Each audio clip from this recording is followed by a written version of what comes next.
Foram muitos os portugueses que viveram a clandestinidade no decorrer do Estado Novo.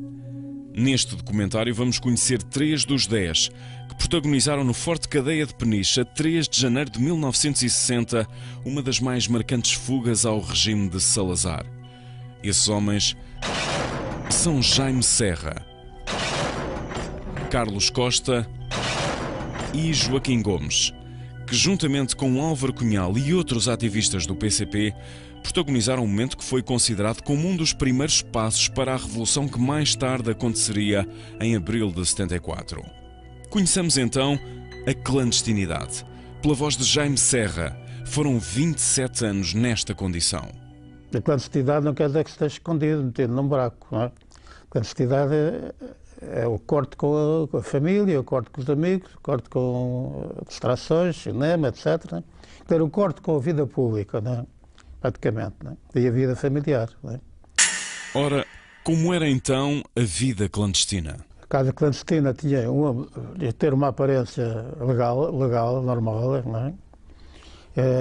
Nós estávamos separados da família, mas separados da aliança, tínhamos que arranjar artifícios que dessa ideia que estávamos períodos com a família, não é? Por exemplo, os períodos de Natal e Ano Novo, os períodos das festas, não é? Passávamos fechados em casa, não é? Dávamos a ideia, ou sem estar a dar explicações abertas, dando a ideia que tínhamos ido para a família, não é? E era tudo uma vida difícil, porque o dinheiro também era pouco, não é? Muito difícil. Então, no período pós-guerra, aqueles anos que saíram à guerra, foi muito mais difícil porque existia o racionamento. E nós, da clandestinidade, não podíamos ter cartões de racionamento, não é? As condições básicas de subsistência eram, desde logo, a primeira dificuldade dos clandestinos. Joaquim Gomes recorda um dos seus primeiros contactos com Álvaro Cunhal. Na altura, a sua casa era um ponto de apoio, ou seja, tinha por missão apoiar os mais destacados dirigentes do partido. Nesse episódio, a sua casa seria sede para um contacto internacional do PCP. Uma coisa que me afligiu muito a minha companheira era as dificuldades, eu diria, a fome que existia nos próprios dirigentes do partido. As dificuldades eram muitas. Uma vez, o camarada Cunhal estava à espera de 2 camaradas. E eu, nessa altura, não tenho a certeza se eram espanhóis ou se eram outros, mas que ia lá ter uma reunião com eles. E eles faltaram. E a minha companheira fez um almoço para 3, Cunhal e mais 2. Como os visitantes faltavam, o Cunhal comeu o almoço dos 3. Foi a primeira imagem que tivemos, eu e a minha companheira de Cunhal, para além de pequenas conversas, porque nunca vivemos juntos, foi, na realidade, um almoço, foi feito para 3 e o Cunhal comeu todo. Não menos dramática era a inevitável separação entre pais e filhos, de que eram alvo as famílias clandestinas. Outro aspecto difícil da clandestinidade, o aspecto familiar. Nós tivemos 4 filhos, né? 2 foram pequenos para a clandestinidade, as meninas. Depois nasceram mais 2 na clandestinidade. Isso também cria problemas difíceis, sobretudo o facto das crianças não podiam estar connosco a partir de certa altura. Quando se chegava à idade escolar, colocava-se o problema, as crianças tinham que ir para a escola, não é? Que era obrigatório, não é? Portanto, se uma criança estava em casa à idade escolar, não era normal. Não é? Portanto, aí punha-se já o problema da separação dos filhos. Não é? As duas primeiras filhas que tivemos, não é? Tiveram com a mãe até a certa idade. Não é? Depois, sobretudo na primeira prisão depois de funcionário, eu tive, não é? A minha mulher ficou, quando eu estive preso, ficou em casa da minha mãe, com as filhas, não é? Depois da fuga de 50, em Peniche, Ela foi ter comigo à clandestinidade, tendo a obrigação de deixar as filhas com a avó. Como, enfim, uma grande dor, naturalmente, né, como mãe, mas quando eu, depois de eu estar em liberdade, ela sentiu o dever de se juntar a mim. Né? Jaime Serra leva-nos também a conhecer o dia-a-dia de uma casa clandestina. Via-se a máquina muito nas casas de partido, datilografar as informações, as notícias para o Avante, as informações, às vezes recolhidas também por gravação da Rádio Moscovo, né, para escrever. Enfim. E para isso utilizava-se, para abafar o som, para não se tornar estranho, estar a escrever à máquina há muito tempo, usava-se umas caixas de madeira onde se metiam as máquinas de escrever. Através de um vidro, né, acompanhava-se a escrita. Portanto, era uma forma de abafar o som das máquinas de escrever.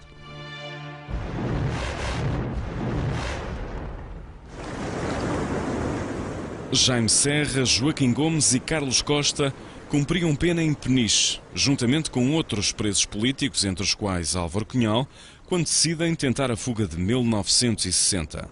Contudo, a tarefa não se avista fácil. Jaime Serra, que já se tinha invadido anteriormente deste forte, encontrou nesta detenção medidas de segurança acrescidas. A pressão psicológica era igualmente permanente. As condições prisionais foram-se agravando de acordo com a experiência que eles iam tendo. Não é? Como disse, eles começaram a fazer obras, começaram a melhorar aquilo, e melhorar era para agravar as condições prisionais. Não é? Portanto, construíram casernas cá embaixo, não é? E construíram aquele pavilhão em cima, onde os meteram, onde estavam os presos mais perigosos, segundo eles. Não é? O regime era mau. Havia, há uma coisa que julgo que dá ideia. No gabinete do chefe dos guardas, onde nós íamos, e onde todos os guardas iam, estava lá escrito um letreiro que dizia assim: o preso deve ter a sensação de estar permanentemente sob a vigilância do guarda. Quer dizer, o que se tratava era, além das coisas físicas, da pressão psicológica.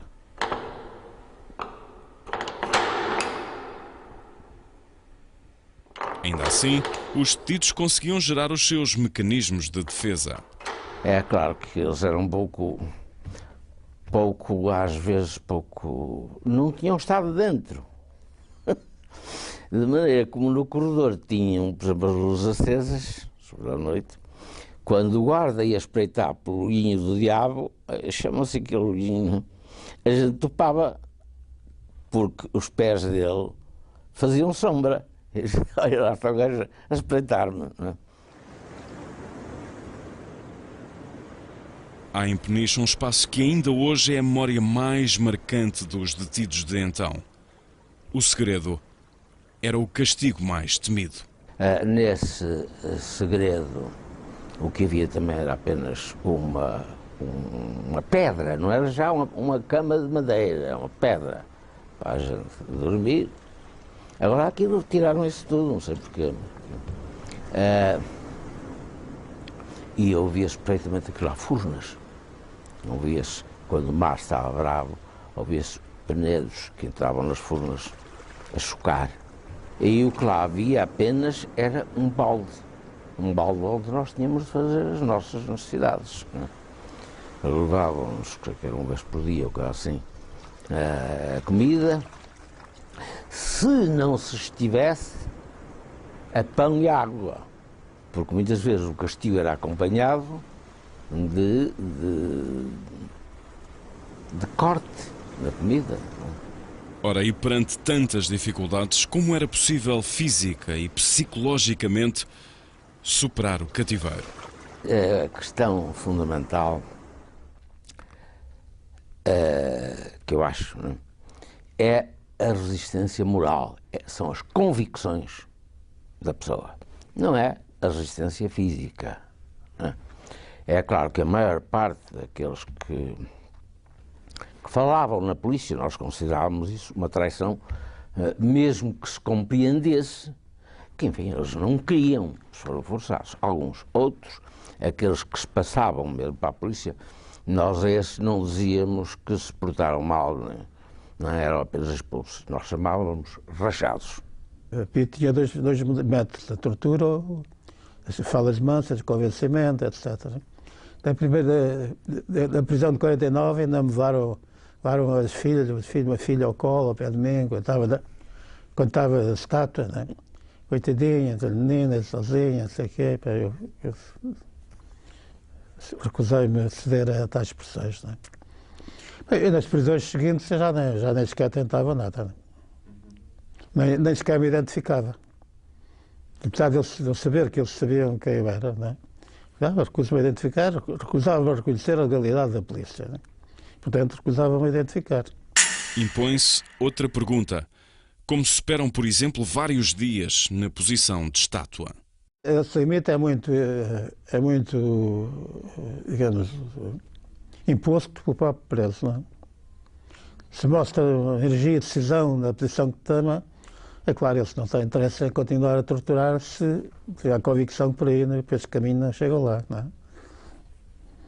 É claro que o fio entre a vida e a morte é muito tênue, não é?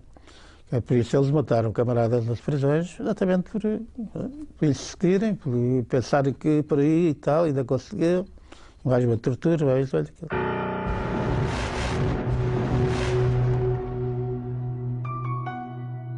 A primeira missão de qualquer clandestino, assim que era detido, passava por reconhecer no local as possibilidades de fuga. Joaquim Gomes, Jaime Serra e Álvaro Cunhal formaram o grupo de estudo para a fuga de 1960. Nós os três, eu, Serra e Cunhal, resolvemos, cada um de nós, separadamente, ia estudar o problema hipótese de fuga. E uns dias depois, num recreio, numa coisa assim, fazíamos aquilo, as conclusões que tínhamos chegado. E cada um dos três tinha chegado à mesma conclusão. A hipótese de fuga existe desde que tenhamos um guarda republicano. Sem isso, não é possível. No recreio, já tinha uma hora de recreio de manhã, outra hora à tarde. E o recreio juntavam-se os presos todos. Não é? Mas podiam conversar entre si, mas de maneira que o guarda ouvisse. O guarda andava aí no meio, para se passear por aí. E nós também tínhamos que conversar de maneira que o guarda não ouvisse. De maneira que, quando conversávamos ao pé do guarda, fazíamos uma conversa normal, depois conversávamos, já tínhamos palavras combinadas. E todos os dias nos juntávamos, mesmo que não houvesse nada de novo. Foi comigo que as coisas se desenvolveram, como podia ter sido com outro camarada qualquer. Mas, todos os meses,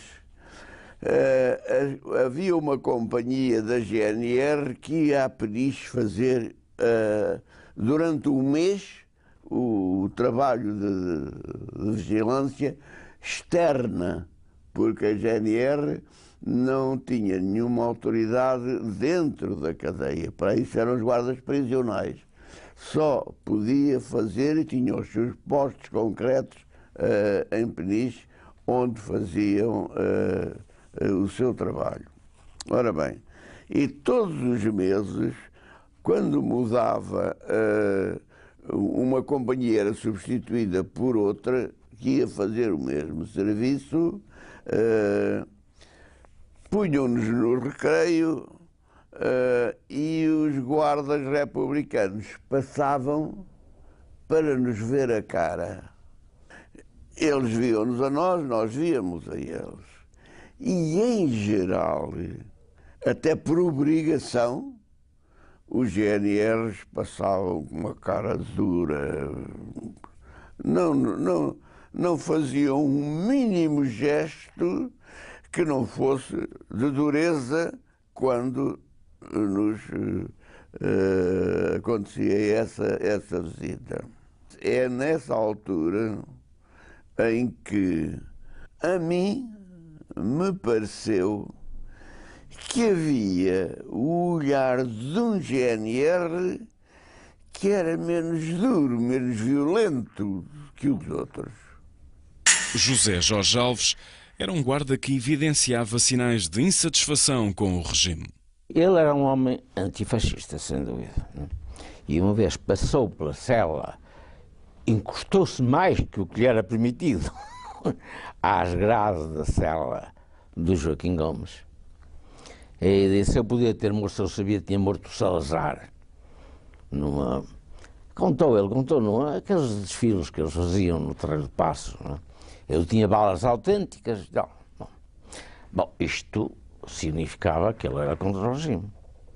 E daí em diante passamos a pensar em função daquele guarda. E, portanto, sempre que o Joaquim Gomes podia falar com ele, que ele se aproximava, ele é que se aproximava, porque ninguém o obrigava a aproximar, nem se podia aproximar, mas aproximava-se e ganhou aquela convivência com o Joaquim Gomes.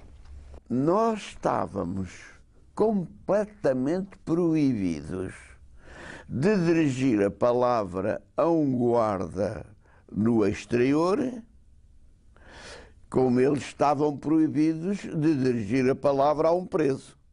Não podíamos fazê-lo, mas eles passavam, exteriormente passavam. E eu propus aos camaradas que eu, quando apanhasse esse homem, uma hora tinha que ser entre as 19 e as 21 horas, era a altura mais sossegada no coisa. É claro, nenhum dos camaradas estava convencido que isso podia resultar, nem eu próprio o estava.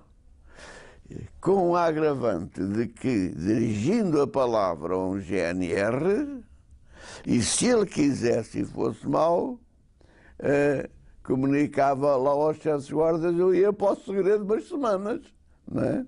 Portanto, isto era castigado só por dirigir a palavra. Só que ele passa no dia e eu tinha-o fixado e cumprimento da janela, dentro da cadeia, através das grades, e ele fora, no seu giro. Então o seu guarda está bom, passou bem, qualquer coisa assim, não é? E ele abre os olhos, olha para mim e diz-me: está tudo bem, tá, como está? Cumprimentou-me também e muito rápido, e disse uma coisa extraordinária, que estava contra os presos políticos em Portugal, e especialmente Álvaro Cunhal, que mal fez um homem como Cunhal para estar aí preso e estes anos todos presos. Havia então que comunicar com o exterior sobre a disponibilidade do GNR. O papel mortalha foi o método utilizado. Em tão pequena folha chegavam a ser escritas mensagens com cerca de 40 linhas.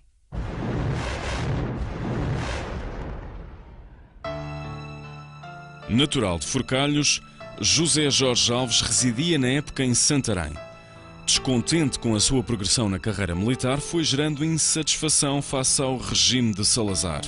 Neste contexto, o PCP propõe-lhe 120 mil escudos para apoiar a fuga de 5 presos de Peniche. Era efetivamente muito dinheiro para a época, o que também enquadra a absoluta necessidade do PCP de libertar os seus principais quadros políticos, na medida em que a grande maioria se encontrava detida.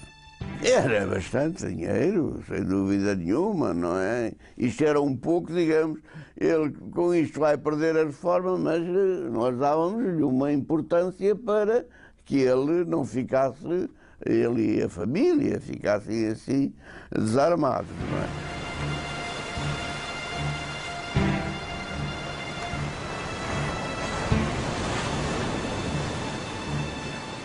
Certo é que o guarda foi ganhando receios à medida que se aproximava a hora da fuga, que mudaria também todo o curso da sua vida. Ele foi-se assustando, ou por influência da família, ou por outra coisa, foi-se assustando. E em certa altura pergunta aos camaradas no exterior quantos camaradas é que fugiam no dia da fuga. E os camaradas que viam o receio com que ele estava, porque nessa altura já estava visto que eram 9 camaradas, portanto, nós dizemos 10 porque o incluía ele depois, naturalmente que os camaradas estavam preocupados. E como estavam preocupados com o receio que ele manifestava, então disseram, não, isso é são 5 ou 6, é uma meia dúzia, se for, e tal. Ora bem, para ver se o tranquilizavam.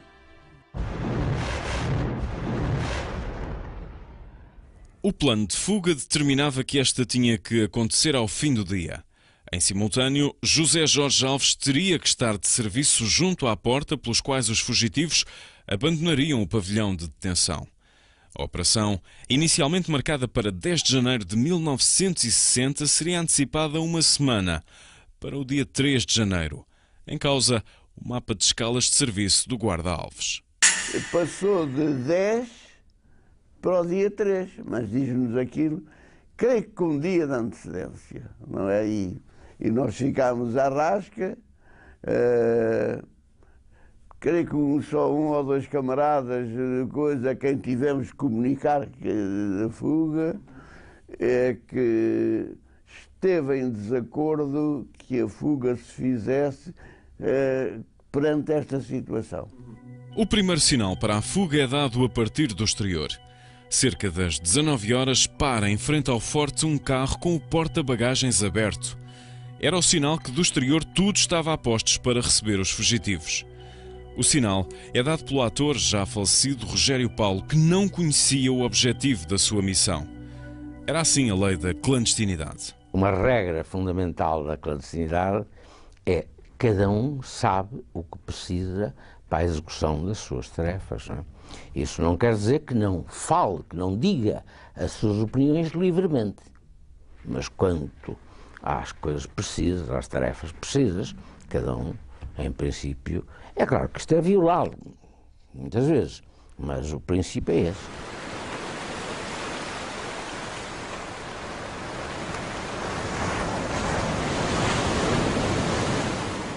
Tinha que seguir o sinal do interior por parte de José Jorge Alves. O último sinal era dado pelo próprio guarda republicano, que é indispensável nós sabermos que ele estava mesmo disposto. Então nós estávamos no refeitório e ele deu, como estava combinado, umas patadas. O refeitório tinha uma janela para aquele tal, para o sítio onde estava o Joaquim Gomes, para o sítio a porta para onde fugimos e onde o guarda andava. Eu ali umas patadas, estávamos nós, a hora precisa que foi combinado, estávamos a jantar, ficamos a saber que estava tudo ok, ele também. Ele era indispensável, se tivesse sido trocado o turno dele, ali naquele turno, não podia fazer, tinha que esperar pelo turno dele. Quando foi o sinal exterior, desencadeou-se a Operação Lençóis, né? E a partir daí era reversível, né? Cada um rasgou lençóis, 4 pedaços, depois se juntaram e foram atados uns aos outros, o que se fez de cordão para descer.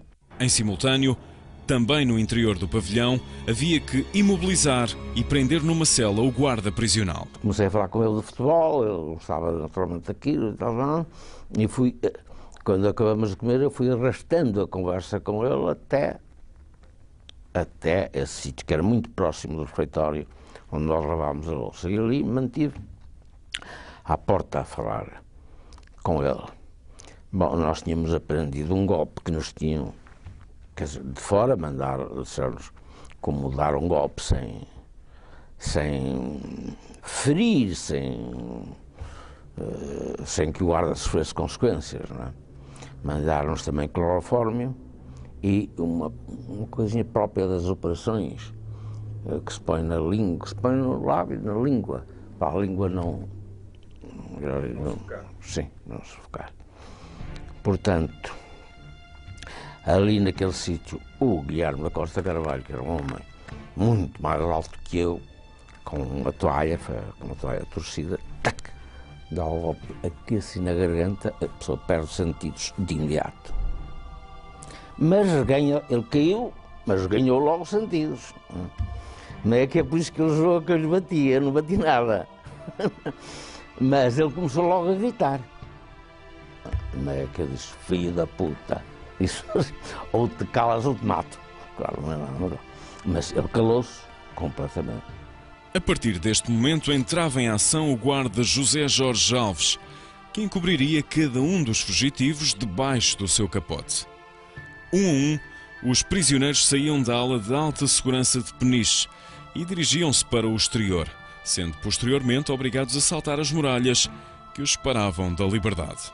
Estava assente com ele que ele passaria cada um dos presos debaixo da capa do leado, que era de uma grande importância para não ser visto. Na realidade, depois de ele ter passado o quinto, que creio que foi o Carlos Costa, ainda vinham a andar de cócaras, não sei, mais 4 ou 5, sei lá, ainda vinham saindo da porta e por ali tinham que vir muito baixo, não fazer, porque também se estivessem em pé podiam ser vistos do outro posto da GNR. Dos 5 fugitivos esperados, apareceram 10 a José Jorge Alves.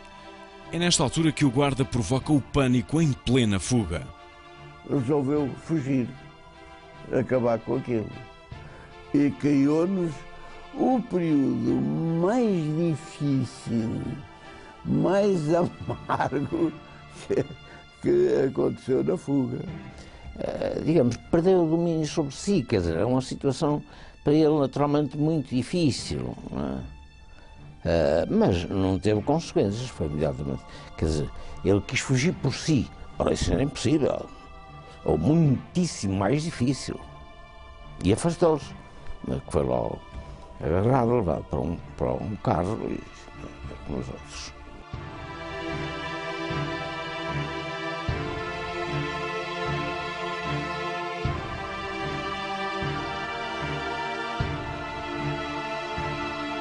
Mas os problemas não tinham terminado.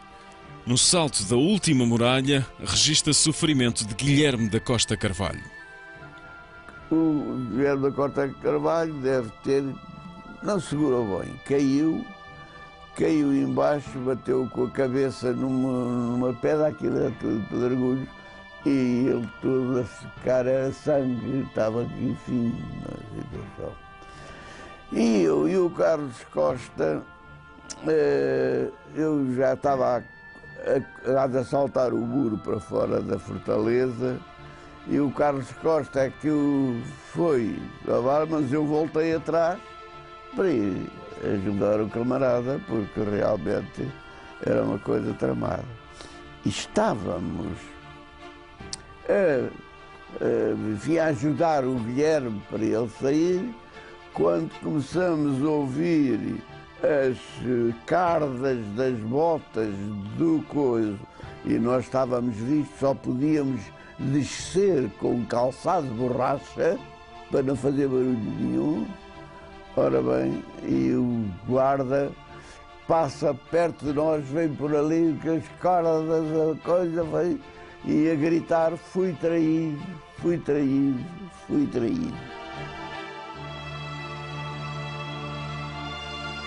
Curiosamente, foi o futebol que salvou a situação. Tinha acontecido que nesse dia tinha havido um desafio de futebol em Peniche, que eu ainda não sei quem eram os gols, nem sei quem ganhou. Mas a verdade é que a rua vinha cheia de gente que, vendo o GNR sem boné, sem nada, completamente desvairado, fui traído, gritando, mas gritando a sério, não é? Toda a gente parava e ficava a olhar para o GNR, que raio, o que é isto? Não é? E eu consigo chegar ao pé dele, tentei acalmá-lo, sei lá, tal, mas ele continuava a gritar: fui traído, fui traído. Não sei porquê, eu ainda hoje tenho remorsos, atribuí os gritos dele ao resultado do futebol. E comecei a chamar nomes ao árbitro que tinha feito o árbitro lá do desafio de futebol, pensando exatamente como na bola. Sempre há quem perca e sempre há quem... Não sei dizer, foi o árbitro, que é o filho da mãe, que é este, eu próprio a gritar tanto ou mais do que ele, não é? Ora bem, e foi isso que o foi acalmando, e também as pessoas que estavam na rua começaram a entender que aquilo tinha a ver com a bola, não tinha a ver com mais nada. Com os ânimos serenados, os fugitivos entram nos carros que os aguardavam e fugiram de Peniche.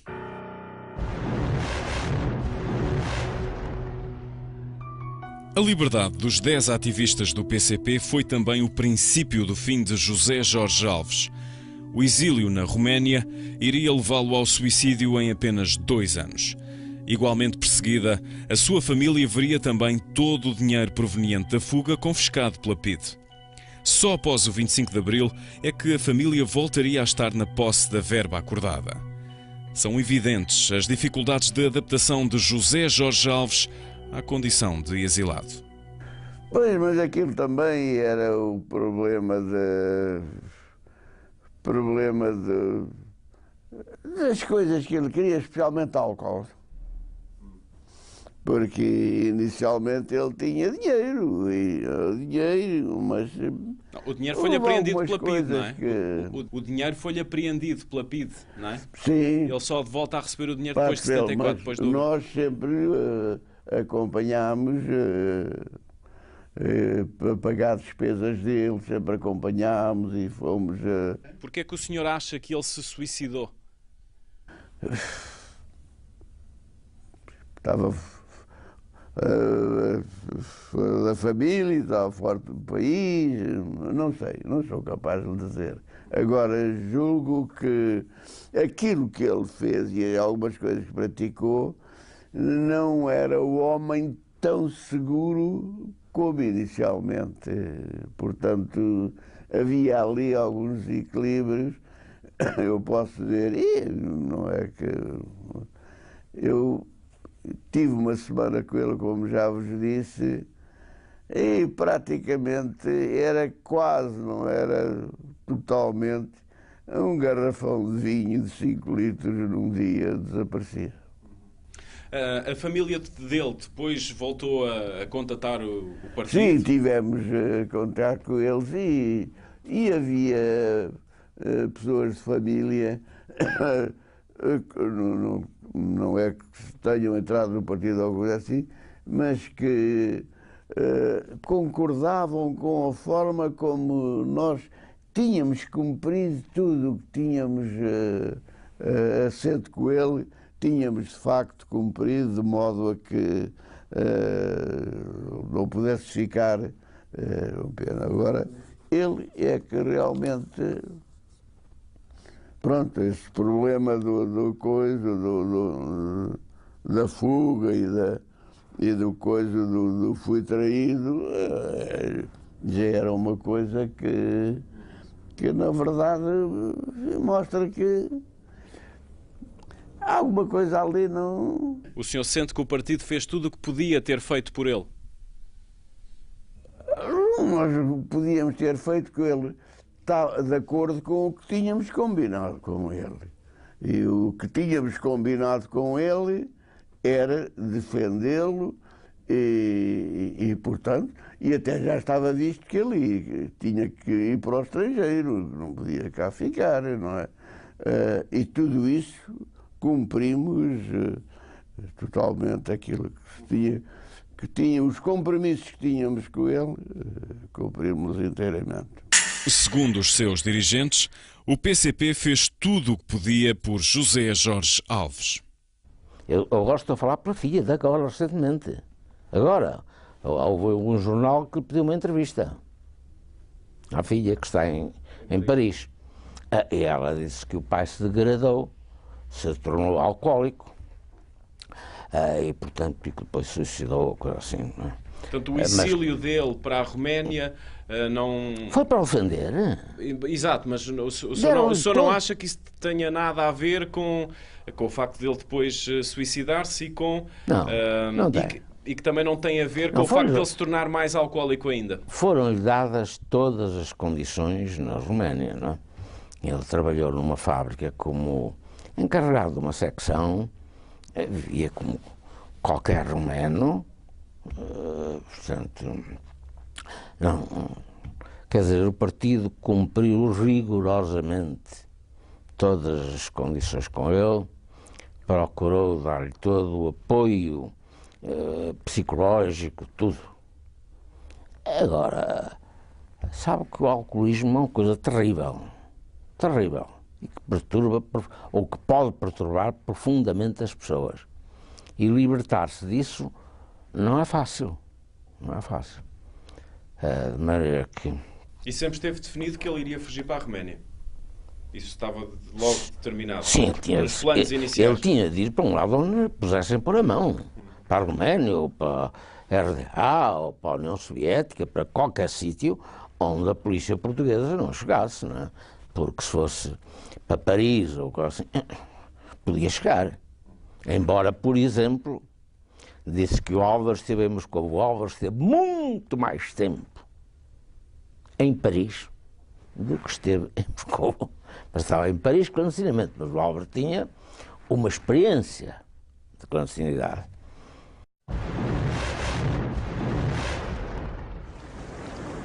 Após a fuga de 1960, o regime agrava significativamente as condições em Peniche.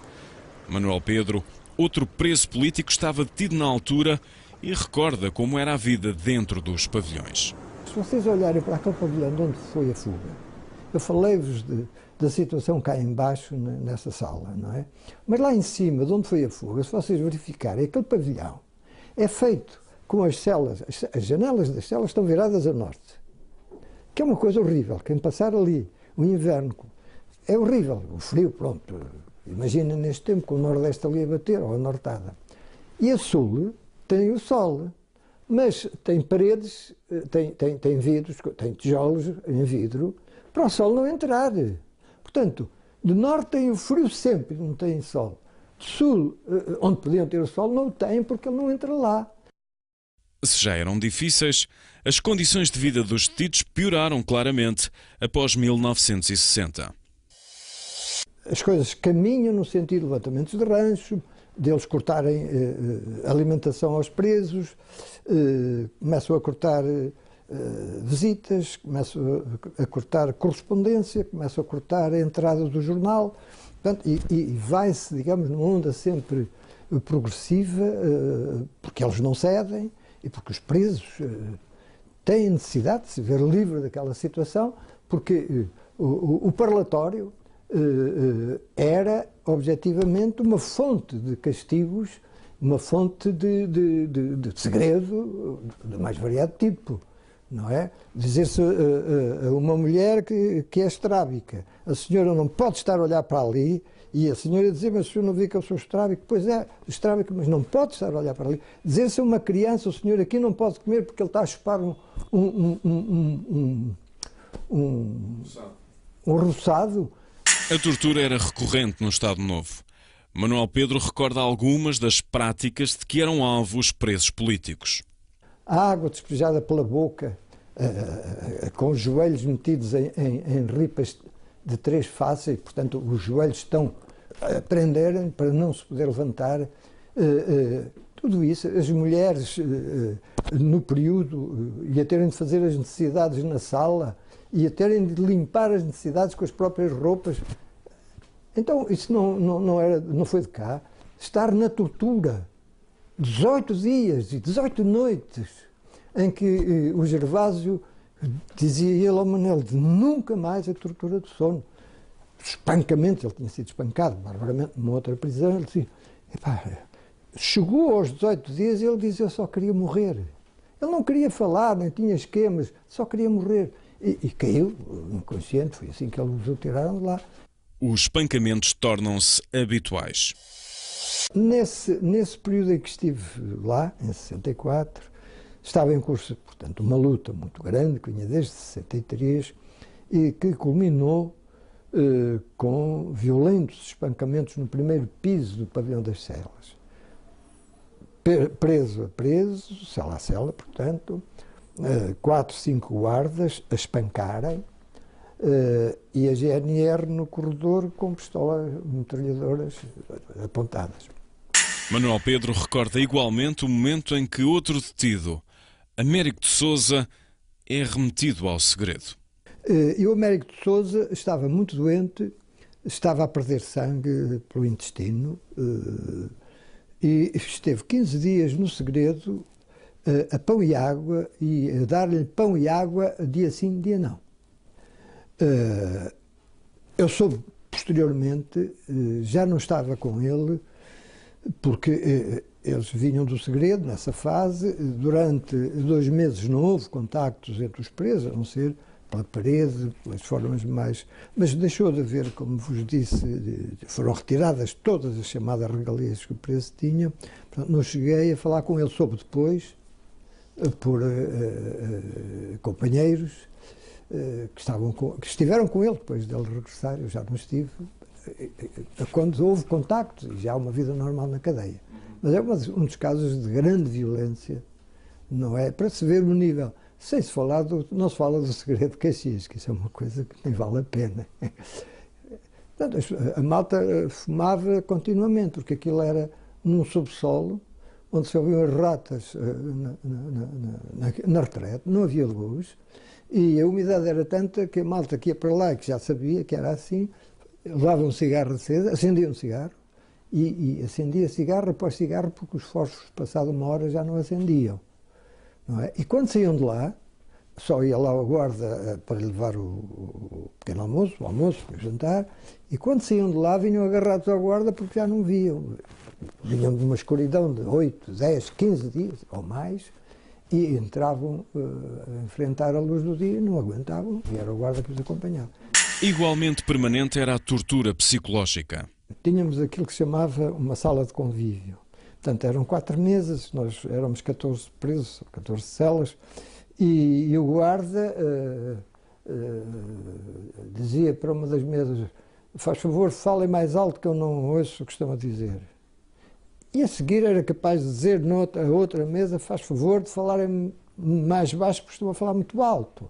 Portanto, isto era permanente, quer dizer, este jogo de falo mais baixo, falo mais alto.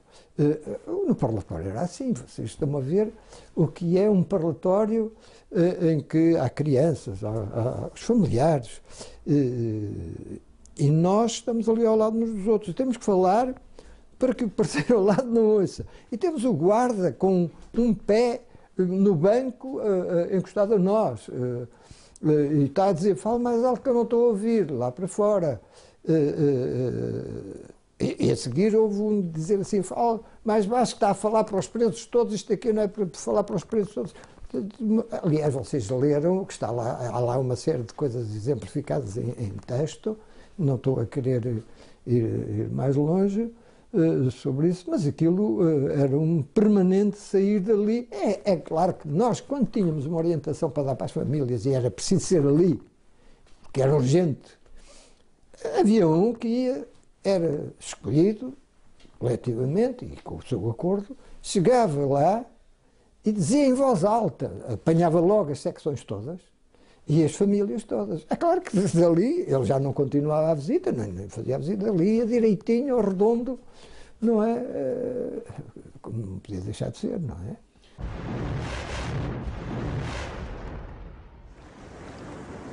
Propomos-lhe agora uma visita guiada pelo Forte de Peniche, na atualidade.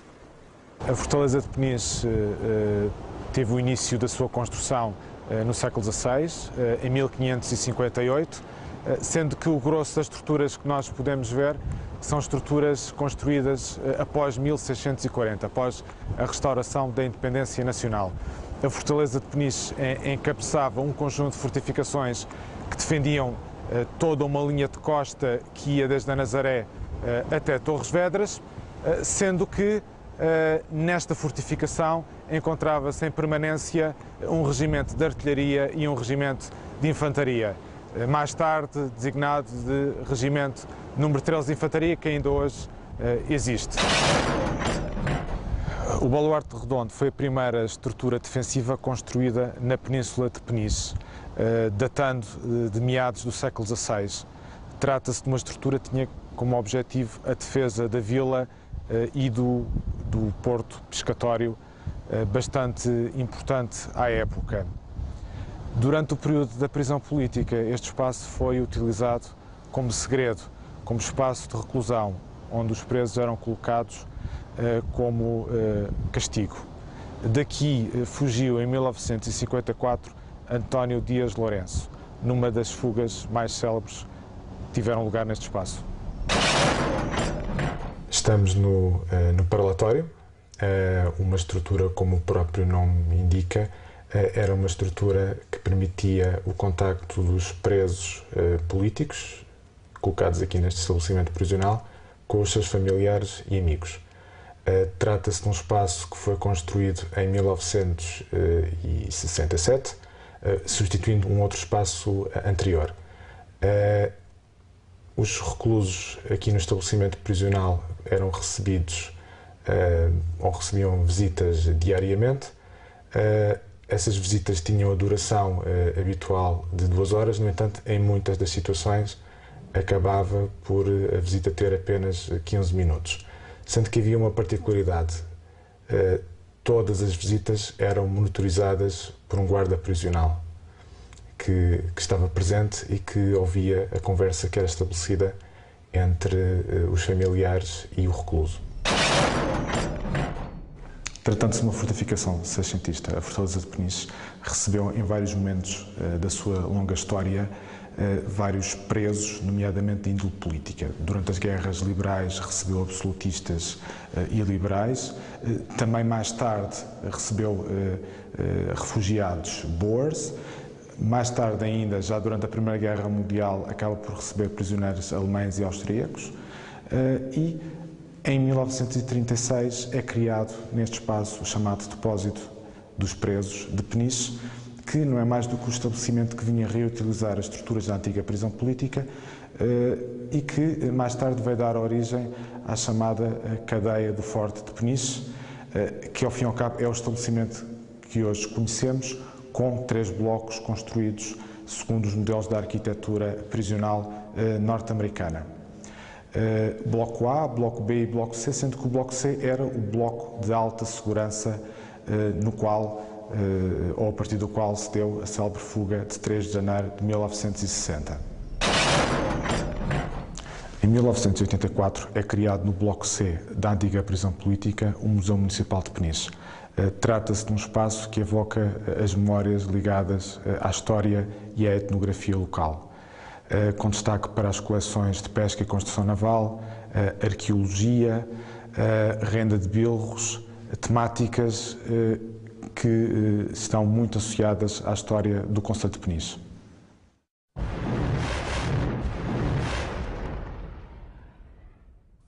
David Pereira, da União dos Resistentes Antifascistas Portugueses, revela os objetivos da associação no âmbito da preservação da memória da resistência.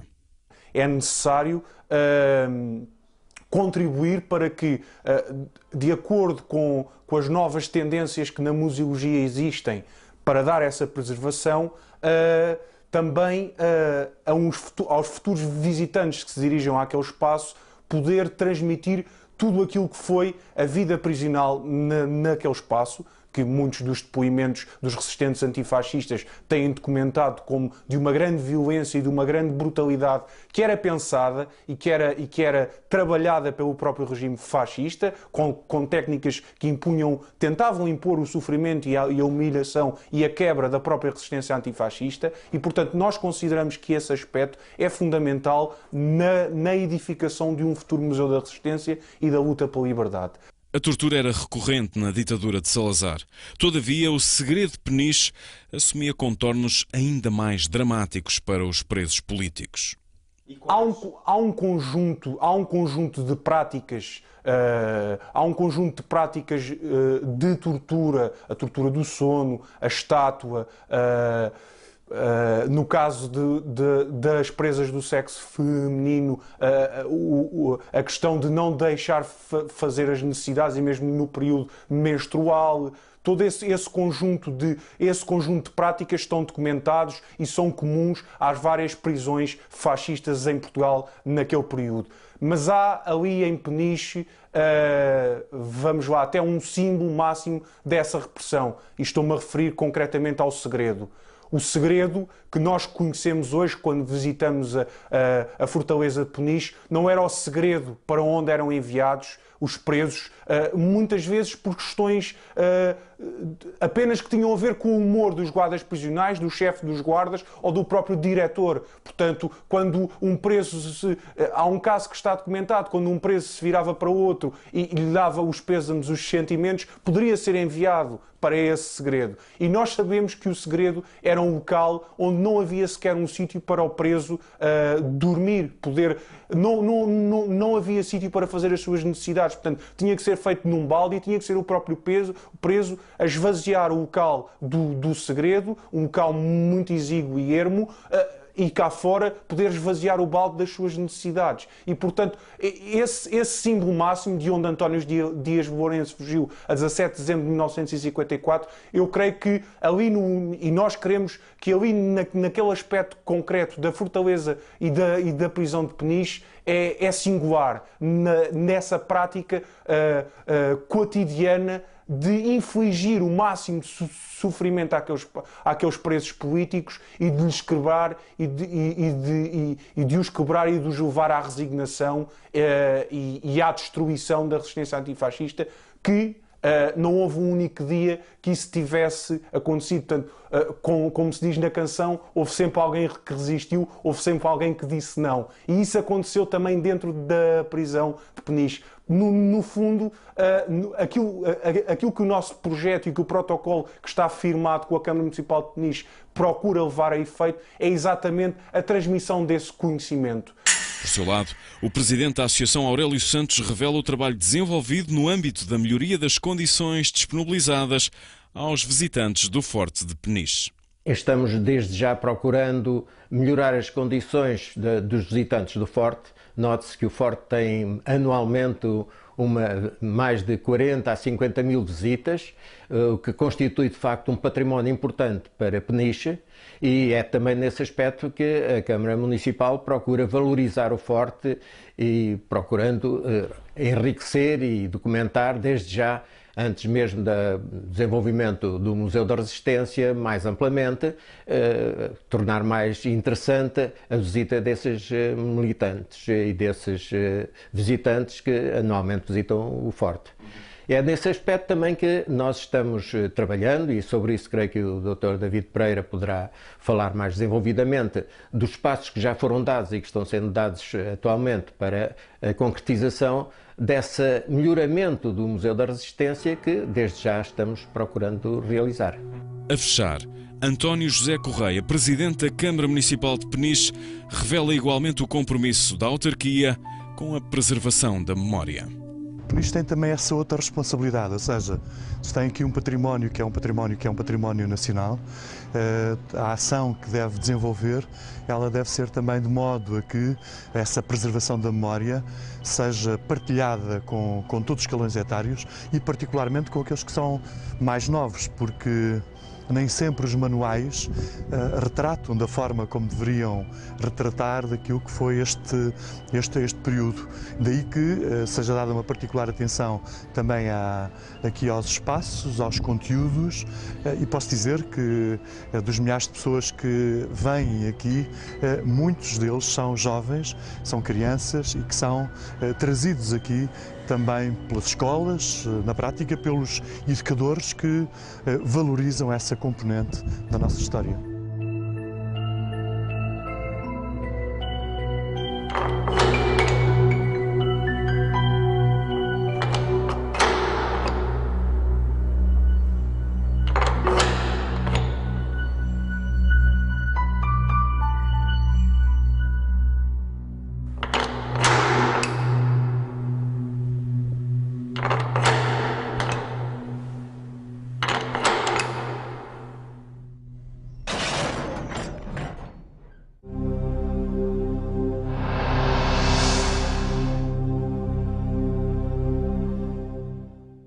Não podíamos ter cartões de racionamento, não é? As condições básicas de subsistência eram, desde logo, a primeira dificuldade dos clandestinos. Joaquim Gomes recorda um dos seus primeiros contactos com Álvaro Cunhal. Na altura, a sua casa era um ponto de apoio, ou seja, tinha por missão apoiar os mais destacados dirigentes do partido. Nesse episódio, a sua casa seria sede para um contacto internacional do PCP. Uma coisa que me afligiu muito a minha companheira era as dificuldades, eu diria, a fome que existia nos próprios dirigentes do partido. As dificuldades eram muitas. Uma vez, o camarada Cunhal estava à espera de 2 camaradas. E eu, nessa altura, não tenho a certeza se eram espanhóis ou se eram outros, mas que ia lá ter uma reunião com eles. E eles faltaram. E a minha companheira fez um almoço para 3, Cunhal e mais 2. Como os visitantes faltavam, o Cunhal comeu o almoço dos 3. Foi a primeira imagem que tivemos, eu e a minha companheira de Cunhal, para além de pequenas conversas, porque nunca vivemos juntos, foi, na realidade, um almoço, foi feito para 3 e o Cunhal comeu todo. Não menos dramática era a inevitável separação entre pais e filhos, de que eram alvo as famílias clandestinas. Outro aspecto difícil da clandestinidade, o aspecto familiar. Nós tivemos 4 filhos. Né? 2 foram pequenos para a clandestinidade, as meninas. Depois nasceram mais 2 na clandestinidade. Costa cumpriam pena em Peniche, juntamente com outros presos políticos, entre os quais Álvaro Cunhal, quando decidem tentar a fuga de 1960. Contudo, a tarefa não se avista fácil. Jaime Serra, que já se tinha invadido anteriormente deste forte, encontrou nesta detenção medidas de segurança acrescidas. A pressão psicológica era igualmente permanente. As condições prisionais foram-se agravando de acordo com a experiência que eles iam tendo. Não é? Como disse, eles começaram a fazer obras, começaram a melhorar aquilo, e melhorar era para agravar as condições prisionais. Não é? Portanto, construíram casernas cá embaixo, não é? E construíram aquele pavilhão em cima, onde meteram, onde estavam os presos mais perigosos, segundo eles. Não é? O regime era mau. Havia, há uma coisa que julgo que dá ideia. No gabinete do chefe dos guardas, onde nós íamos, e onde todos os guardas iam, estava lá escrito um letreiro que dizia assim: o preso deve ter a sensação de estar permanentemente sob a vigilância do guarda. Quer dizer, o que se tratava era, além das coisas físicas, da pressão psicológica.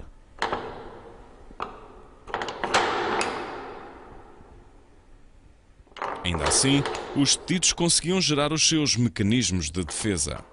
É claro que eles eram pouco, às vezes, não tinham estado dentro. De maneira como no corredor tinham, por exemplo, as luzes acesas, sobre a noite, quando o guarda ia espreitar pelo olhinho do diabo, chama-se aquele olhinho, a gente topava, porque os pés dele faziam sombra. Olha lá, está o gajo a espreitar-me. Há em Peniche um espaço que ainda hoje é a memória mais marcante dos detidos de então. O segredo era o castigo mais temido. Nesse segredo, o que havia também era apenas uma pedra, não era já uma cama de madeira, era uma pedra para a gente dormir. Agora aquilo tiraram isso tudo, não sei porquê. E ouvia-se perfeitamente aquilo a furnas. Ouvia-se, quando o mar estava bravo, ouvia-se penedos que entravam nas furnas a chocar. E o que lá havia apenas era um balde onde nós tínhamos de fazer as nossas necessidades. Levavam-nos, creio que era uma vez por dia, ou coisa assim, a comida. Se não se estivesse, a pão e água, porque muitas vezes o castigo era acompanhado de corte na comida. Ora, e perante tantas dificuldades, como era possível física e psicologicamente superar o cativeiro? A questão fundamental que eu acho, não é a resistência moral, são as convicções da pessoa, não é a resistência física. Não é?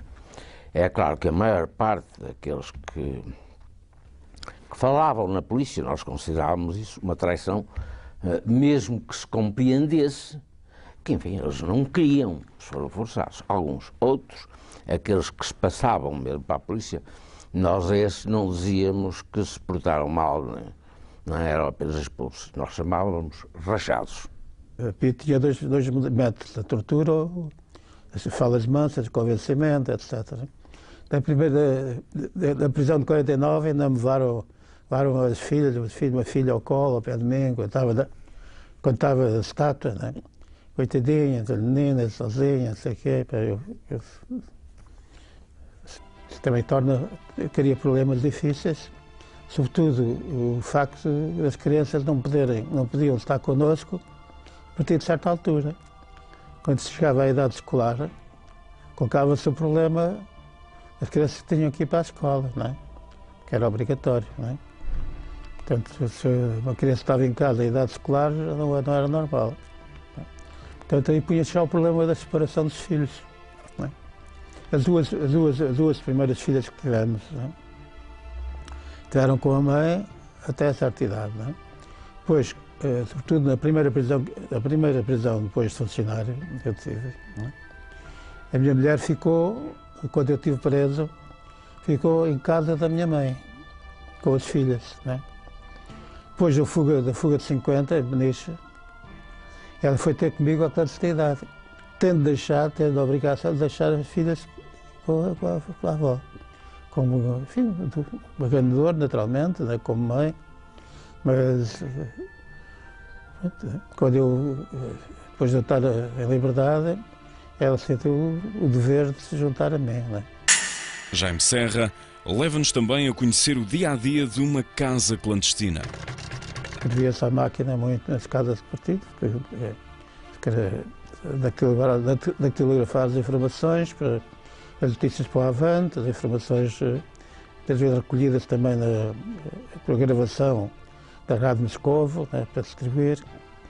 Enfim. E para isso utilizava-se, para abafar o som, para não se tornar estranho, estar a escrever à máquina há muito tempo, usava-se umas caixas de madeira onde se metiam as máquinas de escrever. Através de um vidro, né, acompanhava-se a escrita. Portanto, era uma forma de abafar o som das máquinas de escrever.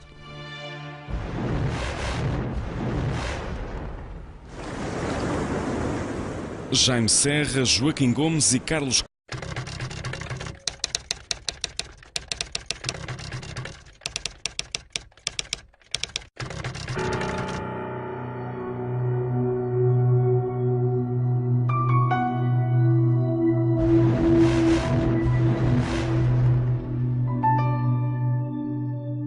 Foram muitos os portugueses que viveram a clandestinidade no decorrer do Estado Novo. Neste documentário vamos conhecer 3 dos 10 que protagonizaram no Forte Cadeia de Peniche, a 3 de janeiro de 1960, uma das mais marcantes fugas ao regime de Salazar. Esses homens são Jaime Serra, Carlos Costa e Joaquim Gomes, que juntamente com Álvaro Cunhal e outros ativistas do PCP protagonizaram um momento que foi considerado como um dos primeiros passos para a revolução que mais tarde aconteceria em abril de 74. Conheçamos então a clandestinidade. Pela voz de Jaime Serra, foram 27 anos nesta condição. A clandestinidade não quer dizer que esteja escondido, metido num buraco, não é? A clandestinidade é o corte com a família, o corte com os amigos, o corte com distrações, cinema, etc. Não é? Ter o corte com a vida pública, não é? Praticamente, não é? E a vida familiar. Não é?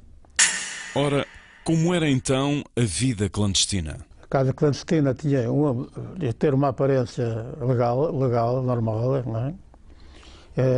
Nós estávamos separados da família, mas separados da aliança, tínhamos que arranjar artifícios que dessa ideia que estávamos os períodos com a família, não é?